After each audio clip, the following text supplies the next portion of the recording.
আল্লাহ বলে, বান্দা শোনো আমি রমজানকে কেমনে সাজাইলাম। 1, পুরা মাস রোজা।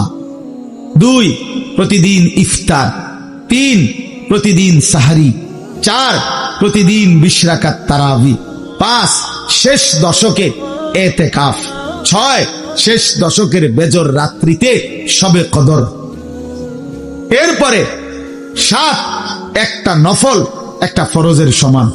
8, একটা ফরজ 70টা ফরজের সমান। 9, প্রথম দশক রহমত। 10, মাঝখানের দশক মাগফিরাত। 11, শেষ দশক জাহান্নাম থেকে মুক্তি। আল্লাহ বলেন, জান্নাতের দরজা খুলে দিলাম, জাহান্নামের দরজা বন্ধ করে দিলাম, সমস্ত শয়তানগুলোকে শেকলে বন্দী করে দিলাম, চারিদিক দিয়া গোলাইয়া সব গুছাইয়া বান্দা রাস্তা কেবল একটাই খোলা, দরজা কেবল একটাই খোলা। পুরা রমজান রাতে আসো, দিনে আসো, দুপুরে আসো, শুধু আমার গোলামি করবা, গুনাহ ছেড়ে দিবা, আর একটা দরজা দিয়েই সবাই ঢুকবা। শুধুই জান্নাত, শুধুই জান্নাত, শুধুই জান্নাত, শুধুই জান্নাত। কারণ দরজা তো খোলা একটাই, জান্নাতের দরজা, জাহান্নামের দরজা বন্ধ। এই মাসে আমি কোনো দিকে দেব না, শুধু জান্নাত দেব, শুধু জান্নাত, শুধু জান্নাত। এজন্য বাপ মহান আল্লাহ পাক রব্বুল আলামিন বলছেন, রমজান আমি কোরআন নাজিলের মাস। আমার শায়েখ বলে, আল্লামা মুফতি মুশতাকুন নবী সাহেব বড় সুন্দর বলছে হুজুরে, যে শুনেন আল্লাহ তাআলা রমজানকে বলছেন কোরআন নাজিলের মাস, এজন্য দামি বানাই দিছেন রমজান। একটাবার চিন্তা করে দেখেন, প্রত্যেক রমজানে কোরআন নাজিল হয় না, রমজান নির্দিষ্ট একটি রমজানে না কোরআন নাজিল হয়েছে, কথা বুঝছেন না? কিন্তু ওই এক মাসে কোরআন নাজিল হয়েছে দেখা আল্লাহর এই জমিনে যতবার এই মাস ঘুরে ঘুরে আসতেছে 1450 বছর ধরে, প্রত্যেকবারই এই মাস দামি হয়ে যাচ্ছে। একটি রাতে শবে কদর কোরআন নাজিল হয়েছে, ফলে যতবার এই রাতটা ঘুরে ঘুরে আসে প্রত্যেক বছরই এই রাত দামি হয়ে যাচ্ছে। অতএব কোরআনুল কারীম এক রাত্রিতে নাজিল হইছে, এজন্য প্রত্যেকবারই ওই রাত্রি দামি। একটি মাসে নাজিল হইছে, এজন্য প্রত্যেক বছর ওই মাসটা দামি। এজন্য যে ইমানদার কোরআনকে বুকে আগলায় নিছে, কোরআনকে নিজের জীবনে গ্রহণ করে নিছে, রমজানকে আপন করে নিছে, খোদার কসম রব্বে কারীম তাকেও সারা বছর সারা জিন্দেগি দামি বানায় নিছে, দামি বানায় নিছে। এজন্য রমজান মাসের নাম কি? রমজান। রমজান উচ্চারণ করেছেন যিনি এই মাসের নাম, তিনি রহমান, আর তিনি নাজিল করেছেন কোরআন। এটা গ্রহণ করেছে যে সে হলো মুসলমান। মাসের নাম রমজান, নাজিল করলেন কোরআন, গ্রহণ করলো মুসলমান। ফামান শাহিদা মিনকুমুশ শাহরা ফালিয়াসুমহু। আল্লাহ বলছেন, হুদাল লিন-নাসি ওয়া বাইয়িনাতিন মিনাল হুদা ওয়াল ফুরকান। আল্লাহ বলছে, বান্দা আমি এমন কোরআন নাজিল করেছি যে কোরআন গোটা বিশ্ব মানবতার হেদায়েত, এবং সব কথা স্পষ্ট, বাইয়িনাত, কোন কথা, কোন শব্দ, কোন বাক্য, কোন ব্যাখ্যা বিশ্লেষণ অস্পষ্ট, অগোছালো, অপূর্ণাঙ্গ কোরআনে নাই, সব স্পষ্ট, রাত দিন 24 ঘন্টা। ওয়াল ফুরকান, এবং কোরআনই হচ্ছে, এই শেষ কথাটা মনোযোগ দিয়ে শুনো ভাইয়া, আল্লাহ তাআলা বলছে কোরআন হচ্ছে ফুরকান, সত্য মিথ্যা, ন্যায় অন্যায়, উচিত অনুচিত, হালাল হারাম, জায়েজ না জায়েজ, করণীয় বর্জনীয়র মধ্যে পার্থক্যকারী আল্লাহর কোরআন। এজন্য ভাইয়া বাপ বিশ্বাস করেন, ছেলেরা বাপ তোমাদেরকে বলি ভাইয়া, আল্লাহর কোরআনের জ্ঞান যার নাই, কোরআন যার বুকে নাই, কোরআন যার হাতে নাই, কোরআন যার জবানে নাই, কোরআন যার জিন্দেগিতে নাই, কোরআন যে গ্রহণ করে নাই, আল্লাহর কসম, রব্বে কাবার কসম, সে হালাল হারাম, বৈধ অবৈধ, ন্যায় অন্যায় সে বুঝতে পারে নাই, খুঁজে পায় নাই, তালাশ করে পায় না। এই জন্য কোরআন বিহীন কোন মানুষ সভ্য হইতে পারে না।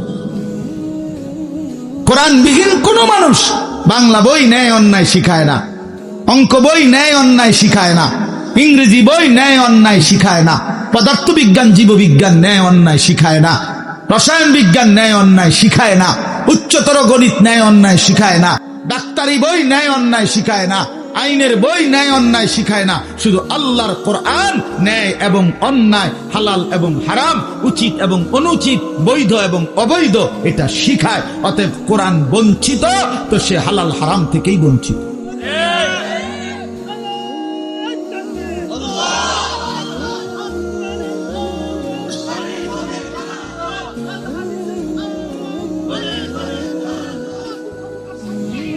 অতএব এটা ফিকির করা চাই, এটা পার্থক্যকারী জ্ঞান।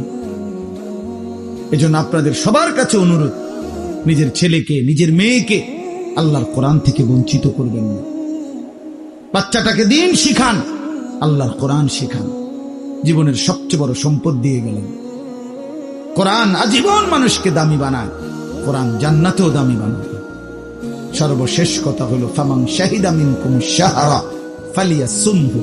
আল্লাহ বলছে অতএব এত বড় ফজিলতপূর্ণ রমজান মাস যদি তোমার জন্য মিলে, আল্লাহ নিজে কি মজা করে আল্লাহ বলছে, বান্দা যদি রমজান পর্যন্ত তুমি পৌঁছো, তোমার জীবনে যদি রমজান মিলে, তুমি যদি হায়াত পাও, তা আমি আল্লাহ বলতেছি তুমি রোজা রাখো, তুমি রোজা আমার হুকুম মাইনো, তুমি গুনাহ ছেড়ে দিও, তুমি আমার বন্দিগি একটা মাস কইরো।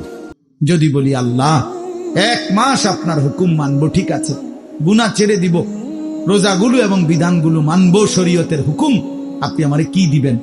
আল্লাহ বলে লাআল্লাকুম তাত্তাকুন, 1 মাসেই আমি আল্লাহ তোমারে মুত্তাকি বানিয়ে দেব। যদি বলি মুত্তাকি হলে কি হবে? আল্লাহ বলে জানো না, জান্নাত বানানোই হয়েছে মুত্তাকিদের জন্য। উইদ্দাত লিল মুত্তাকিন, জান্নাত বানানোই হয়েছে মুত্তাকিদের জন্য। অতএব যে মুত্তাকি সেই জান্নাতি, যে জান্নাতি সেই মুত্তাকি। আমার কিশোর, আমার নওজোয়ান, আমার বাপ, আমার ভাই, আমার বন্ধু, আমার পর্দার আড়ালের মা বোন, সবাইকে বলি হায়াতের কদর করেন, জিন্দেগির কদর করেন। রিজিক বন্টন হয়ে আছে, মাথার গাম পায়ে ফেললা, পায়ের গাম যদি আবার মাথা তো উড়ান, বরাদ্দ জের দূরের দূরে, উদাই লাফান, আর উদাই লাফান, বুঝেন নাই? যে পরিশ্রম করে তার আয় বাড়ে, তাইলে তো সব দোকানদারের বেচা কিনা সমান হইত। একসাথে দোকান খোলে, একসাথে দোকান বন্ধ করে, কামাই সমান না কেন? বুঝেন নাই আমনে কথা? একই স্ট্যান্ডে সবার 30টা সিএনজি, এখান থেকেই গেছে, এখান থেকেই আপনার এই সিরিকাইল থেকেই কোম্পানিগঞ্জ, কোম্পানিগঞ্জ থেকেই সিরিকাইল, সবার ইনকাম বাড়াবো কেন? কেন? শুধু পরিশ্রম করিলেই অর্থ আসে? না না না, আসমানের ফয়সালাতে অর্থ আসে, রবের ফয়সালা। ইন্না রাব্বী ইয়াবসুতুর রিজকা লিমান ইয়াশাউ ওয়া ইয়াকদির। আল্লাহ বলেন আমি যাকে মন চায় তাকে বেশি দেই, যাকে মন চায় তাকে কম দেই না। আমার ফয়সালা, তোমার কি?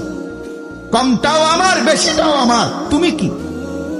আল্লাহ তারে বেশি দিলেন কেন, তো তোমারে কম দিলাম কেন? তোমারে যে কম দিলাম এটাই কেন দিলাম, তুমি এটা কও। তোমার কি যোগ্যতা? কোনটা তোমার? আসমান তোমার না জমিন তোমার? শরীর তোমার না দেহ তোমার?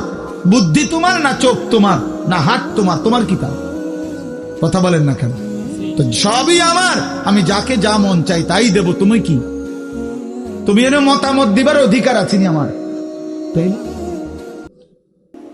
এই জন্য বাপ, বন্ধু আমার, দোস্ত আমার, সাথী আমার, সবাই রে বলি ভাইয়া জিন্দিগির হিসাব করেন। এটাই আমার মূল বক্তব্য। আর একটু নড়ে চড়ে ঘুরে দাঁড়ান। ছেলেরা, বাপ ফিরে আসো তুমি আল্লাহর দিকে, কোরআনের দিকে, নামাজের দিকে, সেজদার দিকে। এই কপাল পৃথিবীর কোনো কামাইতে লাগে না। খেয়াল করে দেখেন, উপার্জনের পৃথিবীতে মানুষ দেশে থাকুক আর বিদেশ থাকুক, চাকরি করুক আর ব্যবসায়ী করুক, ক্ষেত খামারে কাম করুক আর দিন মজুরি করুক, মাড়ি কাটুক আর যাই করুক, কপাল কোনো কামে লাগায় না। বুঝো না হিসাব? কপাল কি লাগায় না? কোন কাজে লাগায় না। কপাল শুধুই সেজদার জন্য, কপাল শুধুই সেজদার জন্য, শুধুই সেজদার, কপাল শুধুই সেজদার জন্য। কিসের জন্য? আল্লাহ বলছেন এটা মানাইছি সেজদার জন্য। এই জন্য যে কপালে সেজদা নাই, আল্লাহ যেন বলেছে যে ওই মানুষের বাচ্চা নয়, জানোয়ার। জানোয়ার। এজন্য দোস্ত, কেন নামাজ পড়ো না? কেন সেজদা করো না? কেন আল্লাহকে ডাকো না? মাদেরকে জিজ্ঞেস করেন, বোনদেরকে জিজ্ঞাসা করেন, কেন আল্লাহর হুকুম প্রতিনিয়ত লঙ্ঘন করছে? কেন বোনেরা বেপর্দা? কেন মায়েরা বেপর্দা? মাকে বলেন, বোনকে বলেন, জিজ্ঞেস করেন নিজের বিবিকে, রাস্তার এই পুরুষদেরকে তোমার শরীর যৌবন দেখাইয়া কি অর্জন হয়েছে বলো? কয় টাকা কামাই হয়েছে? দুনিয়ারে বা কি পাইলা? আখিরাতের বা কি পেলা? তোমরা একটা ছেলে বলো, বাবা, নারী আর ছবি আর উলঙ্গ দৃশ্য দেখে দুনিয়ার কি পাইলা আর আখিরাতের কি পাইলা? আখিরাত তো কিছুই নাই, দুনিয়াও তো কিছু নেই। শরীর যৌবন, নিজের সক্ষমতা নষ্ট করা ছাড়া আর কি? আর কি ভাইয়া? এই জন্য আমি অনুরোধ করছি আপনাদের কাছে, আমরা যদি প্রত্যেকেই ভাবি আমরা ইমানদার, আমরা মুসলমান, আমাদের জিন্দেগি আখিরাত, আর এই আখিরাতের সবচেয়ে বড় ফিকির যদি আমার বিবেকে ঢোকে যে আসলে আমার জীবন আখিরাতের জন্য, আমারে আল্লাহ বানাইছেন আখিরাতের জন্য, জান্নাতের দরজা খোলা, জাহান্নামের দরজা বন্ধ, রহমতের দুয়ার খোলা, শয়তানকে শেকলে বন্দী। আল্লাহর নবী বলছে একটা নফল একটা ফরজের সমান, একটা ফরজ 70টা ফরজের সমান।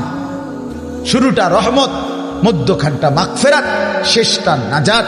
এক একটা নেকি বাড়তে বাড়তে আল্লাহ তাআলা নিজের হাতে নেকি ফেরেশতাকে দিয়ে না লিখিয়ে নিজে লেখেন।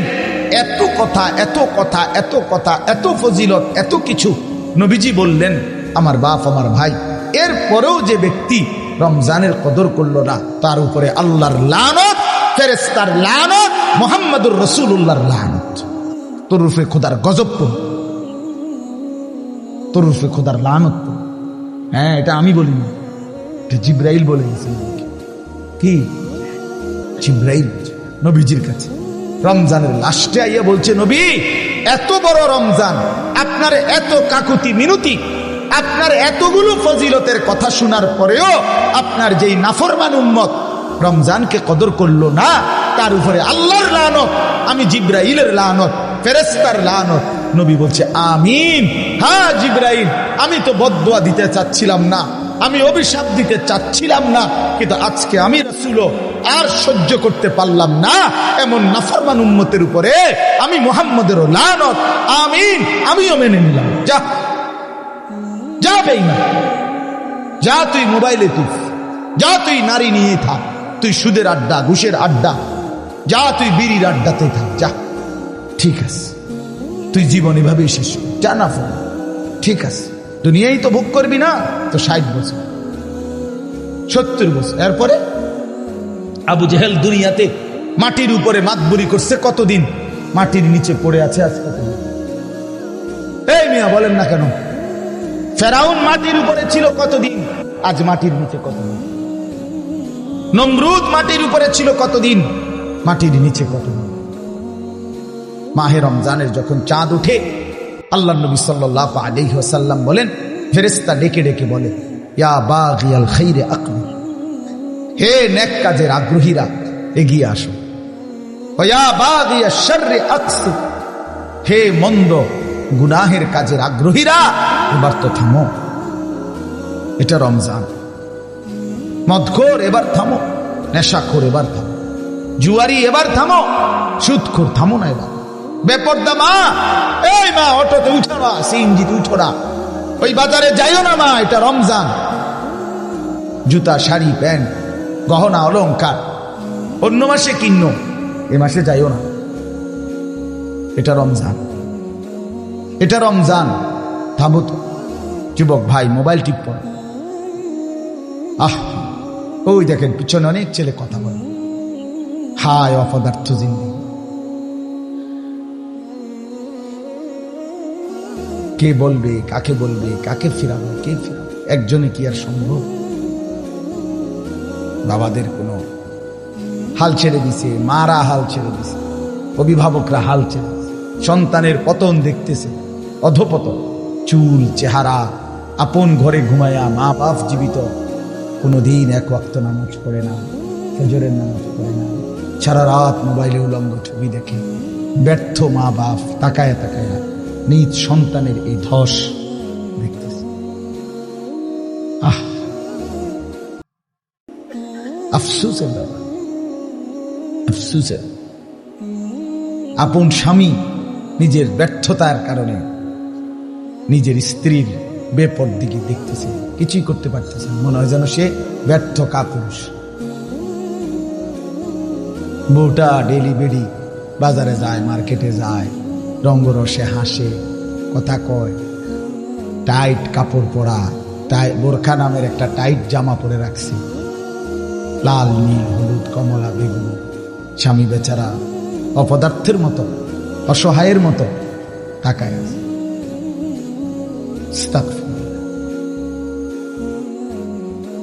এই পর্যন্ত কোন ইমানদারের বউ বেপর্দার সুযোগ দেয় নাই, এই কারণে কোন ইমানদারের বউ যায় নাই, কাপুরুষের বউ যায়। এই পর্যন্ত যত বেড়ি বাগছে আরেক বেড়া লইয়া যে আগের থেকেই অপদার্থ যাবে না, এবারের বউ ভেঙে গেছে। কথা বুঝছেন? দিন যে মানে সে ক্ষতিগ্রস্ত হয় না, ক্ষতিগ্রস্ত হয় না। এজন্য এটা ব্যর্থতার কথা, রাগ হবেন না চাচা, এটা কাপুরুষের কথা। অনকার ফোলাফানি শুনে না মানে তো আপনি সিদ্ধান্ত নিয়ে নিলেন, কেমনে সিদ্ধান্ত নিলেন? অনকার পুতে আর কথা শুনে না কেন? সেই পুতে, যে পুতে কথাই শুনে না, আপনার চোখের সামনে আপনার ছেলে নামাজ পড়বে না, একটা সাজদা দিবে না, এত বড় নাফরমান আপনার সম্পত্তি ভোগ করবে, এত বড় নাফরমান আপনার ঘরে খাবে ঘুমাবে দুনিয়া ভোগ করবে, আপনি বেঁচে থাকতে এটা মেনে নেবেন কেন মিয়া? আপনার ব্যর্থতা, তাই না? এটা আপনি জীবন চিনেন নাই, আপনি কর্তব্য চিনেন নাই। কর্তব্য তো আল্লাহ বলে দিছে, ওয়া'মুর আহলাকা বিসসালাহ, তোমার স্ত্রী সন্তান পরিবারকে নামাজের আদেশ করো, ওয়াসতাবির আলাইহা, পরিবারকে নামাজের আদেশের সাথে সাথে নিজেও নামাজের উপরে মজবুত থাকো। কথা তো ছিল এই। আপনার জিম্মাদারি কি ছিল? আমি আমার স্পষ্ট মনে আছে, আমি আমার আব্বারে প্রায় বলি, আমি এই কথা আমার আব্বারে আমার জীবনে আমি একবার বলছিলাম, পড়ালেখার জীবনে, আব্বা আমি এই মাদ্রাসায় পড়তাম না, আমার মাদ্রাসাটা বদলাই দিবেন শুধু। কসম খোদা, আমার আব্বা সাথে সাথে বলছে, বেটা পরের বেলা ভাতের লোকমা আমার ঘরে দিও না, এক লোকমা ভাত খাইবে না, সাবধান, বেরো। আমি যেখানে পড়তে দিছি এখানেই পড়তে হবে, নয়তো তোমার মতো করে কামাই কইরা ফরো, নইলে ঘাস কাটো, যাও। আমি কানতে কানতে চলে গেছি মাদ্রাসায়। বুঝছি এই বাপ শক্ত বাপ, এই বাপ আসলে ভাত খাইতে দিব। বাবার সেই কঠোর শাসন, আমার বিশ্বাস আল্লাহ তাআলা আপনাদের সামনে বসবার তৌফিক দিয়েছে।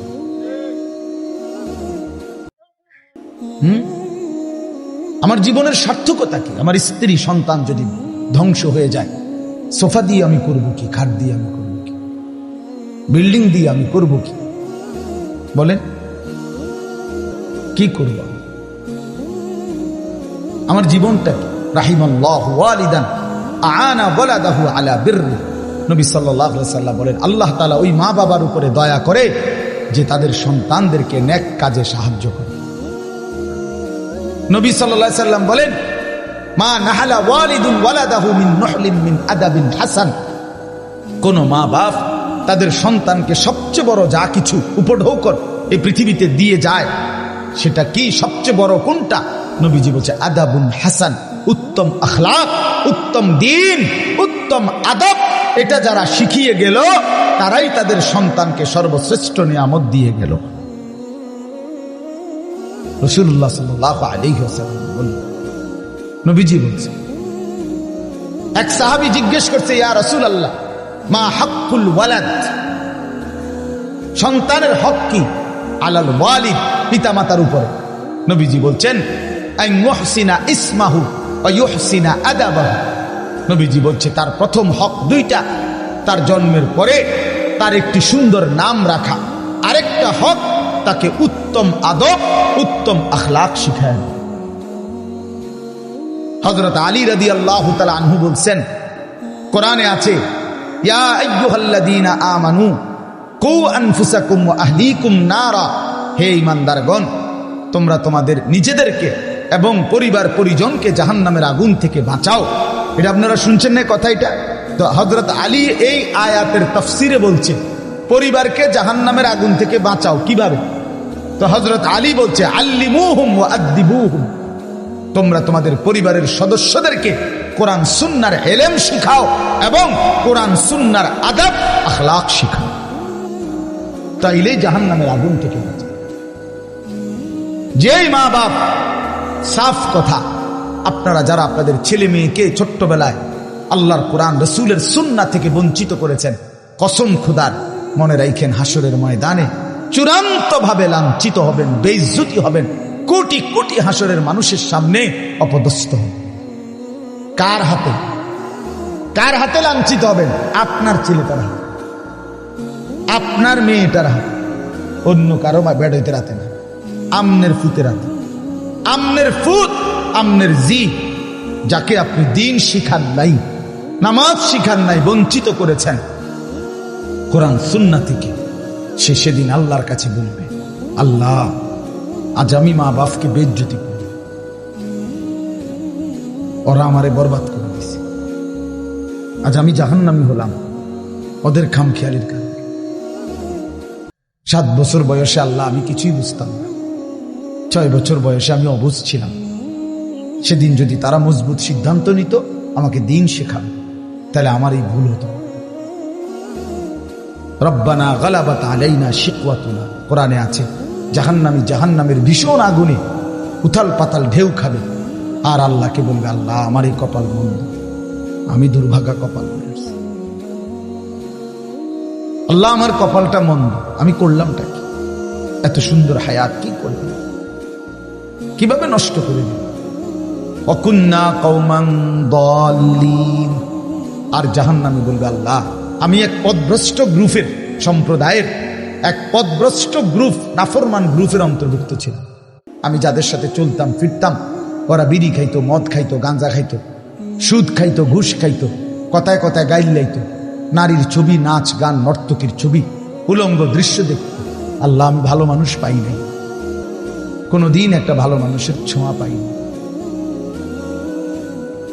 ফলে আজ আমি ধ্বংস হয়ে গেছি। উত্তম সঙ্গী অনেক বড় নিয়ামত।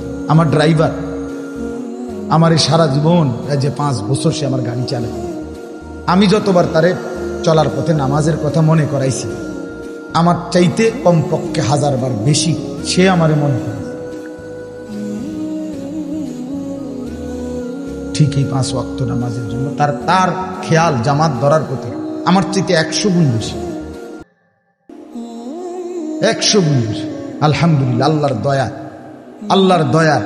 আমি তো মনে করি আল্লাহ পাকের মেহেরবানি, এই বছর এই যে আগামী শুক্রবার আমার উমরার ফ্লাইট, সেও যাবে আমার সাথে। বলছে আমি কেমনে যাবো, কেমনে যাবে সাহেবের, কেমনে যাবে, আল্লাহ ব্যবস্থা করবো। সে যাবে ইনশাআল্লাহ, তারও ফ্লাইট আমার সাথে, আমার শায়েখের সাথে। এই জন্য বললাম জাহান্নামী বলবে, আল্লাহ আমি ভালো মানুষ পাই না। যুবক ছেলেরা আফসোস করে এই অসৎ বন্ধুর জন্য, যে তোমারে নারীর ছবি, নাচ গান আর বিকৃত হাসি দিয়ে নষ্ট করে দিয়েছে। তোমারে কোনো মেয়ের সাথে লাইন করাই দিয়েছে, তোমারে কোনো জুয়ার আড্ডায় শিখাই দিয়েছে, তোমারে কোনো মদের আড্ডায় নিয়ে গেছে। মাথা নোয়াইও না, মাথা নোয়াইলে কি লাভ? আমার থেকে বাঁচে গেলে তো লাভ নেই, আল্লাহর থেকে বাঁচবে কিভাবে সেটা ভেবে দেখো। আমি তো এমনিই চলে যাব, একটু পরে আমি চলে যাব না, আপনারা আপনাদের পথে চলে যাবেন না, তো কে কার কাছে আপনার? কিন্তু আল্লাহর কাছে। এই জন্য আজকে রমজান সামনে, আমরা সবাই মিলে নিয়ত করি আমরা বদলাবো ইনশাআল্লাহ। মান লাম ইয়াদা কাওলা যুর ওয়াল আমালা বিহি ফালাইসা লিল্লাহি হাজাতুন আন ইয়াদা তাআমাহু ওয়া শারাবাহু। নবী সাল্লাল্লাহু আলাইহি ওয়াসাল্লাম বলেন, যে ব্যক্তি রমজান পেল, রোজা রাখলো, অথচ মিথ্যা কথা, মিথ্যা আচরণ, অন্যায়, অশ্লীলতা, চুরি, ডাকাতি, গুনাহের আচরণ ছাড়তে পারল না, রাসূল বলেন, হায় নাফরমান, তোমার এই খাদ্য আর পানীয় থেকে বিরত থাকার কোনো প্রয়োজন আল্লাহর কাছে নাই। আল্লাহ ভাতের অভাবে পানির অভাবে তোমারে রোজা রাখতে বলে নাই, তোমারে জান্নাত দেওয়ার জন্য রোজা রাখতে বলছে। তোমারে বলছে লাআল্লাকুম তাত্তাকুন, তোমারে বলছে আমি মুত্তাকি বানাবো বান্দা তোকে। তোর ঈমান আমি নিলাম বান্দা, ইয়া আইয়ুহাল্লাযীনা আমানু, হে ঈমানদারগণ, মানে হলো বান্দা আমি তোমার ঈমান নিলাম, এবার আমি তোমাকে তাকওয়া দেব, লাআল্লাকুম তাত্তাকুন। তাইলে মাঝখানে একটা মাস সময় নিলাম, ঈমান তোমার গ্রহণ করলাম, তাকওয়া তোমাকে দেব। ঈমান আর তাকওয়া হবে, তোমার ঠিকানা হবে সরাসরি জান্নাত। যে মুত্তাকি সে জান্নাত, যে মুত্তাকি সে কি? উইদ্দাত লিল মুত্তাকিন, আল্লাহ বলছে জান্নাত বানানোই হয়েছে মুত্তাকিদের জন্য। আল্লাহ বলে আমি একটা মাস সময় নিলাম, 30টা দিন বান্দা গুনাহ ছেড়ে দাও, আমার ইবাদতে ডুবে যাও, লেগে যাও। 30 দিনের মাথায় আমি তোমারে মুত্তাকি বানাবো, জান্নাতি বানাবো। ঈমান তোমার পাসপোর্ট, তাকওয়া তোমার ভিসা। পাসপোর্ট নিলাম রোজার আগে, ঈমান নিলাম। একটা মাস রোজার মাস, গুনাহ থেকে বাঁচবা, ইবাদতে লাগবা। 30 দিনের মাথায় আমি আল্লাহ ঈমানের পাসপোর্টে তাকওয়ার ভিসা লাগায় দেব, জান্নাতের ফ্লাইট উঠায় দেব। ঈদের দিন ফ্লাইট। ফ্লাইট কোন দিন? ঈদের দিন ফ্লাইট। ঈদের দিন ফ্লাইট। 1 মাসে ফ্লাইট। 1 মাসে 31 দিন যাব না, হয় 30, নয় বার লাগলে 29, মাগার 31 লাগবে না। 31 রোদ হোক বৃষ্টি হোক, শীত হোক গরম হোক, ফ্লাইট কোন দিন? ঈদের দিন, জান্নাতের ফ্লাইট।